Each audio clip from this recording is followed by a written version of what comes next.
আজকে ভোরবেলা আমাদের বাংলাদেশের সাবেক চাকরি প্রার্থীদের জন্য কর্মস্থানের সুযোগ সৃষ্টির লক্ষ্যে ঢাকা মহিলা পলিটেকনিক ইনস্টিটিউটের আয়োজনে অনুষ্ঠিত হয়েছে জব ফেয়ার 2025।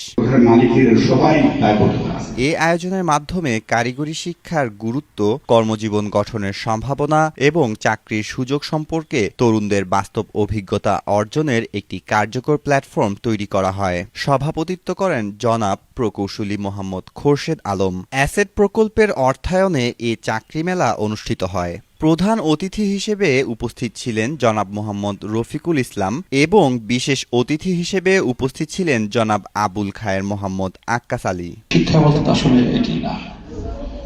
শিক্ষা বলতে বোঝায় যে একজন মানুষ হিসেবে নিজেকে চিনবে, অন্যান্য প্রাণী, জন্তু, পশু পাখি থেকে তার আলাদা সত্তাটা কেন আলাদা, বৈশিষ্ট্যমণ্ডিত সেটি বুঝবে।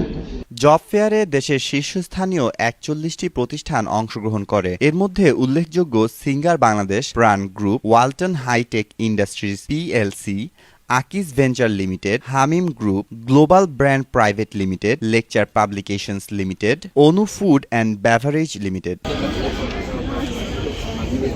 বিভিন্ন প্রতিষ্ঠানের নিয়োগকর্তারা ওয়াক ইন ইন্টারভিউয়ের মাধ্যমে বহু চাকরি প্রত্যাশীকে তাৎক্ষণিকভাবে চাকরির সুযোগ প্রদান করেন, যা তরুণদের আত্মবিশ্বাস, কর্মসংস্থানের উদ্দীপনা বৃদ্ধি করবে।